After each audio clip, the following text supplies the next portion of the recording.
Hello guys! Welcome back to my YouTube channel. Ayan, kamusta po kayong lahat mga ka-guys? So dito na naman po, so ang ituturo ko na naman po is about kung paano po mag-edit ng ating photo background. So di ba?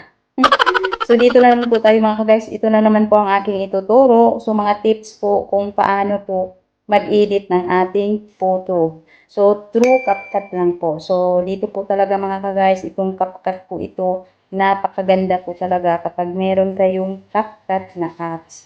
So hindi na po tayo magpaligoy-ligoy mga ka-guys. So direct to the point na po tayo mga ka-guys. So una-una po ang gagawin po natin, punta lang po tayo sa ating Google.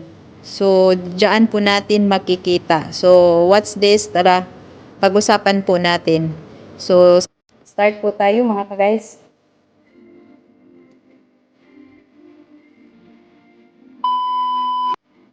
So, mga ka-guys, kapag once na wala pa kayong mga photo na dina-download, so ito po ituturo ko sa inyo, no? Kapag, ano po, punta lang po tayo sa Google. So, punta po tayo sa Google, no? So, dito po tayo, punta tayo sa Google. So, pagkatapos dito sa Google, i-search mo lang po ang photo background. So, for example, no? Search po natin yung photo background. So, ganun mga ka-guys, no? So, di ba maraming pagpipilian dyan? So, di ba maraming pagpipilian dyan? Photo background, ganyan po ang resulta. For example po, yung ano po, bahay. House background. House background. Example lang po mga ka-guys, para meron po kayong mga idea. So, di ba maraming pagpipilian na dyan. So, example po kung ito paganda siya mga ka-guys. So, dito, so nakikita niyo po mga ka-guys, i-press niyo po lang yan ng matagal. Ganyan. So, makikita niyo yung download image, share image, download po mga ka-guys. Para po mapunta yan sa ating gallery. So, mamimili pa po tayo ng iba mga ka-guys, no? So, tapos na po yun. So, mamaya titingnan po natin sa ating gallery. So, ilagay natin background photo. So, background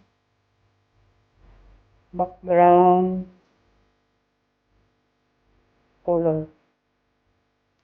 So, for example lang to mga ka-guys para po may example lang po tayo. So, pag ano po, mga kulay ang gusto nyo, i-search nyo lang po katulad sa akin, background color. So, for example po, itong una-una, no? So, i-press nyo lang po yan ng matagal. So, download image po. Nakalagay dyan, download image. So, press nyo lang po yung download. So, ganun na po yun. So, tingnan po natin sa ating gallery mga ka-guys, ha? So, diba, nandyan na po sa ating mga gallery. So, diba, yung unang ginawin natin. So, tara po, punta na po tayo sa ating CapCut, no? So, pabilis-dalisin lang mga ka-guys, no? Ito talagang oras namin bilang isang OFW. Napakahirap po talaga, kaya bilis-bilisan lang po talaga, no? So, punta na po tayo sa CapCut. Pabilis-bilisan lang talagang pagtuturo mga ka-guys, no? Kunti lang kasi yung oras. So, dito po makikita niyo po yung new project. Press po nyo yung new project. So, hahanapin po natin yung background. Punta tayo sa photos. For example, dito po tayo sa bahay. So, nakikita niyo po yung ad. Ad niyo po. Tapos, gano'n na siya mga ka-guys. So, mag-overlay po tayo ng ating photo. Punta tayo sa overlay. Nag-edit, audio text. Punta tayo sa overlay. Add overlay. So, maghanap po tayo ng ating photo. For example po, ito mga ka-guys. Add. Bilis-bilis mga ka-guys, no? So, ito na po mga ka-guys. So, di ba nakikita nyo? O, diba? So, itanggalin po natin yung background. So, punta lang po tayo dito sa remove BG. Nakalagay dyan, remove BG, remove background. So, nakikita nyo yung mga ka-guys, auto removal, custom removal, chrome key. So, itong auto removal, ito po yung iti-press. Pagkatapos po, auto removal. Tapos, yung check, press nyo po yung check. So, di ba? Wala na. So, di ba? So, ganun na po siya mga ka-guys. So, ganun lang po kadali mag-edit mga ka-guys. Same lang din po sa kulay, kung anong gustong kulay nyo. Just in case po. So, pagkatapos po niyan, dito sa taas makikita nyo yung arrow. Press nyo lang po yung arrow. Tapos, save to the device. Makikita nyo sa baba, save to the device. So, save po natin yan. Tapos, aabutin po ng 100%. Tapos, nakalagay yung done. So, para po ma-export po sa inyong mga gallery. So, ganun lang po mga ka-guys, kadali mag-edit po ng ating mga background photo mga ka-guys. So, ganun din po sa mga kulay or mga design. Lahat-lahat po pwede kayong mag-download sa Google.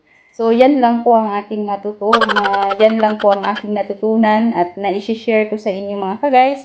Sana po nagustuhan nyo ang aking video at huwag kalimutan paki-subscribe ng aking YouTube channel at paki-click ng notification bell para updated po kayo sa susunod kong mga videos. Huwag kalimutan, comment lang po para po malalaman ko kung ano po ang masasabi niyo sa aking content na ito.